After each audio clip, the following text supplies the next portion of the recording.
Hello and welcome friends. Indian polity की video series में आपका स्वागत है। वीडियो सीरीज के प्रथम वीडियो में हमने देखा कि लोकसभा और राज्यसभा के संगठन के बारे में विस्तृत चर्चा की जाए, लेकिन उस वीडियो में ऑडियो की क्वालिटी सही नहीं होने की वजह से फिर से हम नए सिरे से इसको प्रारंभ करते हुए विस्तृत रूप में और अलग फॉर्मेट में शुरू करने का प्रयास करेंगे। चलिए फ्रेंड्स, देखते हैं कि सबसे पहले इसमें किस बिंदु से प्रारंभ करें हम। तो सबसे पहले देखते हैं कि हम संसद सदस्यों के निर्वाचन के बारे में देखते हैं और उनकी निर्वाचन पद्धतियों के बारे में जानने का प्रयास करते हैं। तो सबसे पहले फ्रेंड्स देखते हैं कि भारतीय संसद के अंदर दो प्रकार के सदन होते हैं, एक है लोकसभा और दूसरा है राज्यसभा। फ्रेंड्स देखते हैं कि लोकसभा और राज्यसभा में पृथक पृथक प्रकार की निर्वाचन प्रणालियां पाई जाती है। लोकसभा एक प्रत्यक्ष निर्वाचित संस्था है या सदन है और दूसरा राज्यसभा एक अप्रत्यक्ष निर्वाचित संस्था के रूप में जाना जाता है। देखिए, भारत के अंदर सरकार की जो सरकार है उसका सिस्टम है, ठीक है, स्टेट। एक राज्य के रूप में भारत एक स्टेट, एक राज्य जिसमें सरकार की प्रणाली किस रूप में है? संसदीय प्रकार की है, ठीक है। संसदीय प्रकार की कार्य प्रणाली को इंडियन लोकतंत्र में काम में लिया जाता है, जिसमें संसद के स्वरूप के रूप में भारत में तीन प्रकार की चीज होती है: राष्ट्रपति, लोकसभा और राज्यसभा, जिसमें दो प्रकार के सदन है और राष्ट्रपति एक उसके हिस्से के रूप में, संसद के हिस्से के रूप में माना जाता है। तो इसमें लोकसभा है जो कि प्रत्यक्ष निर्वाचित संस्था है, जिसे जनता के द्वारा अपने प्रतिनिधियों का चुनाव प्रत्यक्ष रूप से किया जाता है। जबकि राज्यसभा के लिए सदस्यों का निर्वाचन राज्य के विधानमंडल के निर्वाचित सदस्यों के द्वारा अप्रत्यक्ष रूप से किया जाता है, जो कि हमने स्लाइड में बता रखा है कि लोकसभा का प्रत्यक्ष निर्वाचन होता है और जो कि प्रादेशिक निर्वाचन व्यवस्था के आधार पर इनका निर्वाचन किया जाता है। देखिए, मोटा मोटी अब हम देख लें कि प्रादेशिक निर्वाचन व्यवस्था क्या है। इसमें देखिए कि हम देखते हैं कि भारतीय संसद के अंदर लोकसभा में 552 सीटें निर्धारित की गई है कुल, लेकिन उसमें से वर्तमान में 545 सीटें हैं। अब इन 545 में से 543 पर डायरेक्ट इलेक्शन करवाए जाते हैं। अब इन 543 सीटों का किस प्रकार से वर्गीकरण किया जाएगा, किस प्रकार से उनका आवंटन किया जाएगा, इस चीज को देखते हुए प्रत्येक लोकसभा सीट को एक प्रादेशिक निर्वाचन क्षेत्र के रूप में परिभाषित किया गया और उस प्रादेशिक निर्वाचन क्षेत्र के जो वयस्क मताधिकार प्राप्त नागरिक है वो अपने प्रतिनिधि को प्रत्यक्ष रूप से चुनते हैं और वो निर्वाचित प्रतिनिधि लोकसभा में उन लोगों का प्रतिनिधित्व करता है, ठीक है। इसी रूप में हम देखेंगे राज्यसभा में अप्रत्यक्ष निर्वाचन होता है और इन अप्रत्यक्ष निर्वाचन को कौन करता है? विधानसभा के सदस्य। अप्रत्यक्ष इसलिए कहा जाता है क्योंकि राज्यसभा के सदस्यों का निर्वाचन प्रत्यक्ष रूप से जनता के द्वारा न किया जाकर उनके प्रतिनिधियों के द्वारा आगे प्रतिनिधियों का चुनाव किया जाता है। देखिए, टू लेयर का प्रतिनिधित्व है। पहला तो यह है कि विधानसभा के सदस्यों का निर्वाचन जनता के द्वारा किया गया, ठीक है। अब जनता डायरेक्ट राज्यसभा के सदस्यों का निर्वाचन न करके अपने प्रतिनिधियों के माध्यम से उनका निर्वाचन करते हैं, इसीलिए उसे अप्रत्यक्ष निर्वाचन व्यवस्था कहा जाता है। नेक्स्ट हम देखते हैं कि लोकसभा की संरचना क्या है वर्तमान में। देखिए, लोकसभा की कुल सदस्यों की संख्या भारतीय संविधान के अनुसार 552 है, ठीक है। वर्तमान में सदस्यों की संख्या कितनी है? 545। अब एक अलग फॉर्मेट में देखें तो 543 है, क्योंकि उसमें पहले दो नाम निर्देशित सदस्य होते थे, लेकिन मूल संविधान में यह व्यवस्था की गई कि जो अनुसूचित जाति और जनजातियों का आरक्षण है तथा जो दो नाम निर्देशित सदस्य होते हैं जिन्हें आंग्ल भारतीय के रूप में भी जाना जाता है, उनका निर्वाचन, उनके पक्ष में आरक्षण को संविधान के प्रारंभ के 10 वर्षों के लिए ही किया गया था। परंतु संविधान के द्वारा यह भी संसद को शक्ति दी गई कि वे एक अधिनियम के द्वारा, संविधान संशोधन के द्वारा प्रत्येक 10 वर्ष के लिए इसको आगे की ओर बढ़ा सकती है। परंतु वर्तमान में 2020 में 104वें संविधान संशोधन अधिनियम के माध्यम से जो SC/ST यानी कि अनुसूचित जाति और जनजातियों के आरक्षित प्रतिनिधित्व को आगे बढ़ाने का जो प्रावधान किया गया था, उसके साथ इन नाम निर्देशित सदस्यों के संबंध में प्रावधान नहीं किए गए। तो हम मान सकते हैं कि इन दो नाम निर्देशित सदस्यों के प्रावधान को होल्ड कर दिया गया। इसीलिए हम विकल्प के अंदर यदि हमारे पास ऑब्जेक्टिव टाइप का क्वेश्चन आता है तो उसमें हम विकल्प को सावधानी से अरेंज करते हुए उसको टैकल कर सकते हैं। 543 और 545 के विकल्प को सावधानी से चयन कर सकते हैं। अब देखिए, इन 543 या 545 में से राज्यों में और स्टेट जो यूटीज है उनमें किस प्रकार का आवंटन है। देखिए, 524 सदस्य आते हैं राज्यों से। इंडिया में वर्तमान में कितने हैं स्टेट्स? 28 स्टेट्स हैं और 19 सदस्य आते हैं संघ राज्य क्षेत्र से और संघ राज्य क्षेत्रों की संख्या वर्तमान में 8 है, ठीक है। सबसे ज्यादा आता है दिल्ली से 7 और उसके बाद J&K जम्मू एंड कश्मीर से 5 आते हैं, ये हो गए 12 अपने पास, ठीक है। और पीछे रहे 6, ठीक है।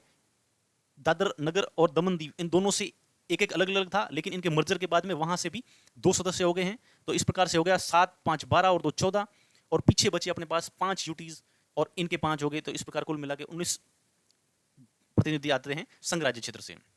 अब देखिए, संघ राज्य क्षेत्र की संसद में प्रतिनिधित्व मात्र लोकसभा में है। राज्यसभा में संघ राज्य क्षेत्रों का उन संघ राज्य क्षेत्रों का नहीं है जहां विधानसभा नहीं है, क्योंकि राज्यसभा के प्रतिनिधियों का चुनाव विधानसभा के निर्वाचित सदस्यों के द्वारा अप्रत्यक्ष रूप से किया जाता है। इसीलिए जिन जिन यूटीज में विधानसभाएं नहीं है वहां के प्रतिनिधि राज्यसभा में नहीं होते हैं। नेक्स्ट देखते हैं हम कि लोकसभा में चुनाव की प्रणाली क्या है। देखिए, दुनिया में बहुत सारे लोकतंत्र हैं और प्रत्येक लोकतंत्र में निर्वाचन की पद्धतियां अलग अलग है। ठीक है, कहीं पे लोकसभा के सदस्य डायरेक्ट जनता के द्वारा चुने जाते हैं, कहीं पर किसी भी प्रकार के बिल या किसी भी कानून की प्रक्रिया को प्रभावी करने के लिए जनता के द्वारा प्रत्यक्ष चुनाव उस पर मतदान किया जाता है। इस प्रकार की व्यवस्था स्विट्जरलैंड में पाई जाती है। परंतु जो भारतीय व्यवस्था है उसमें लोकसभा के चुनाव की प्रणाली किस प्रकार से अपनाई गई है उसको हम आगे देखते हैं। देखिए फ्रेंड्स, लोकसभा में राज्यों की सीटों का आवंटन, ठीक है, लोकसभा में राज्यों को सीटों का आवंटन किया जाता है। हमने पीछे देखा कि 543 सीट्स हैं, ठीक है, उसमें से 524 सीट्स हैं स्टेट्स की और 19 सीटें हैं यूटीज की। अब 543 सीटों का आवंटन किस रूप में किया जाएगा, इसके लिए भारतीय संविधान में प्रावधान किए गए हैं जो कि 81 में है।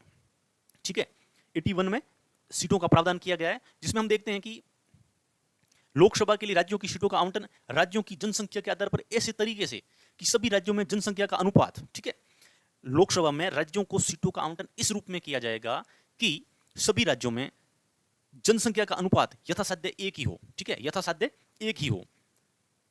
ठीक है, जैसे देखिए, मतलब 543 सीट्स है और प्रत्येक राज्य को इस प्रकार से आवंटित किया जाए, माना कि आज के समय हम मान लेते हैं कि हिंदुस्तान की जनसंख्या 140 करोड़ है, तो मोटा मोटी मान लें कि 140 करोड़ को 543 से डिवाइड करो और जो रेशियो आता है तो प्रयास करो कि अप्रोक्सीमेट यही रेशियो हर जगह बना रहे। परंतु इस प्रकार का प्रावधान में कुछ छूट दी गई है।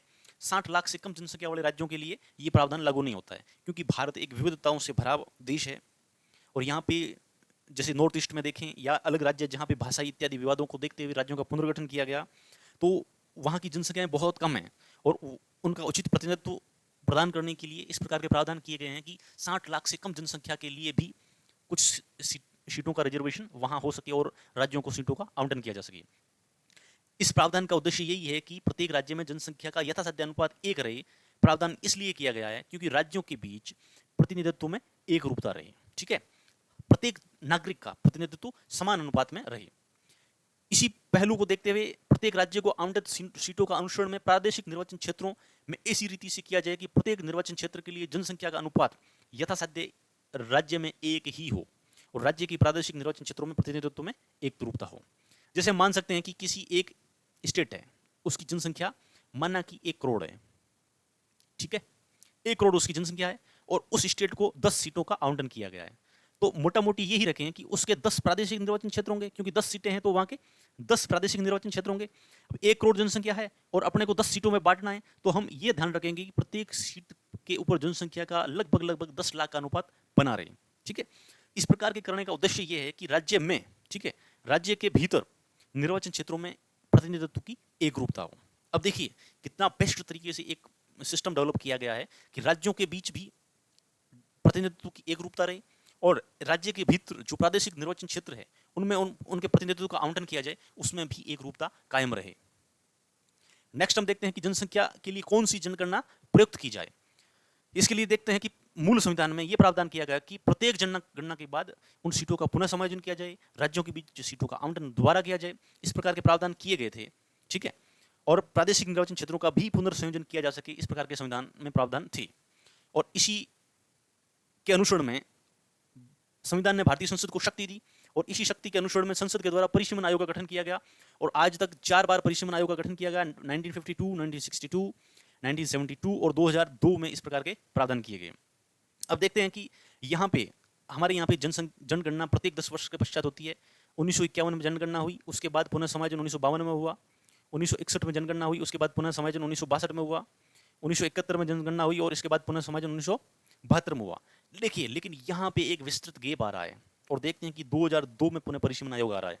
तो यहाँ हम देखते हैं कि इस प्रकार का कारण क्या है कि इस प्रकार का गैप यहाँ पे विद्यमान हुआ। तो हम यहाँ देखते हैं कि राज्यों के बीच हो रहे विवाद को देखते हुए तत्कालीन सरकार ने देखा कि राज्यों के बीच बहुत सारे व्यवधान, क्योंकि यहाँ पे देखते हैं कि जो सदर्न स्टेट्स हैं, जैसे दक्षिण भारत के राज्य हैं, उनमें जनसंख्या नियंत्रण को प्रभावी रूप से बनाए रखा जा सका, लेकिन उत्तर भारत के राज्यों में जनसंख्या में तीव्र वृद्धि हुई और यदि इस प्रकार की जनसंख्या तत्कालिक जनसंख्या को लिया जाए तो उत्तर भारत के राज्यों को अधिक सीटों का आवंटन होता और दक्षिण भारत के राज्यों को सीटों का नुकसान होता।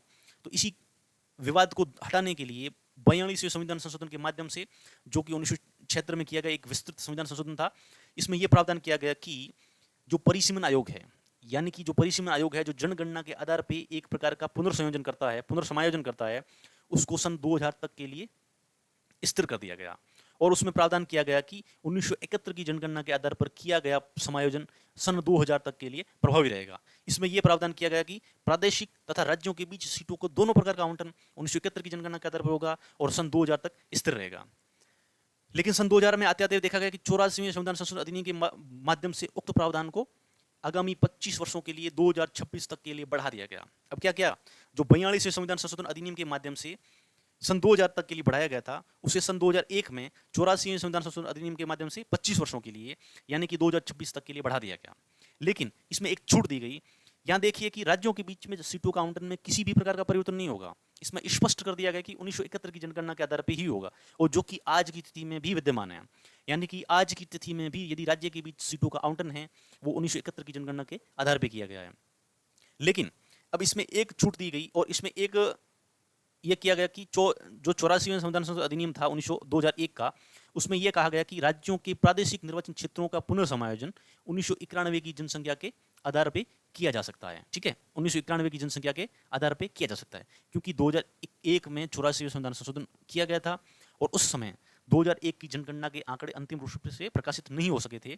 ठीक है, इसी चीज को देखते हुए 1991 की जनसंख्या के आधार पर प्रादेशिक निर्वाचन क्षेत्रों का पुनर्समायोजन करने का प्रावधान किया गया था। परंतु जब 2003 में 2001 की जनगणना के आंकड़े प्रकाशित हो गए तो इसी को देखते हुए 87वें संविधान संशोधन अधिनियम 87वें संविधान संशोधन अधिनियम के माध्यम से उक्त प्रावधान को 1991 के स्थान पे 2001 कर दिया गया और इसके आधार पर ही प्रादेशिक निर्वाचन क्षेत्रों का पुनः समायोजन होता है। अब यहाँ हम देखते हैं कि राज्यों के बीच जो सीटों का आवंटन है वो तो होता है 1971 की जनगणना के आधार पर, और ये 2026 तक चलेगा, कंटिन्यू चलेगा। ठीक है, और अब दूसरी चीज आती है प्रादेशिक निर्वाचन क्षेत्र। ठीक है, वो होता है 2001 की जनगणना के अनुसार, और ये भी 2026 तक बढ़ेगा। अब देखिए यहां देखने वाली बात है कि प्रादेशिक निर्वाचन क्षेत्र तो चल रहा है 2001 की जनगणना के आधार पर, और राज्यों के बीच सीटों का आवंटन चल रहा है 1971 के आधार पर। अब देखो ये 543 सीट है, माना कि राजस्थान एक राज्य है, उसको 25 सीटों का आवंटन किया गया है। अब ये 25 सीटों का आवंटन तो 1971 की जनगणना के आधार पर स्थिर है, लेकिन राजस्थान राज्य में ठीक है ये स्टेट है और इसके अंदर माना कि ये 25 ब्लॉक बनाए गए हैं। इन ब्लॉकों का निर्धारण 2001 की जनगणना के आधार पर होगा, यानी कि 2001 की जनगणना के आधार पर इसको सन 2003 के जो संशोधन किए गए उसके माध्यम से संशोधित किया जा सकता है। ठीक है, और 2001 के पश्चात में इस प्रकार का कोई संशोधन नहीं किया गया है, इसीलिए प्रादेशिक निर्वाचन क्षेत्रों का संशोधन 2001 की जनगणना के आधार पर किया जाता है। Thank you for watching. Please share and subscribe the channel. Thank you.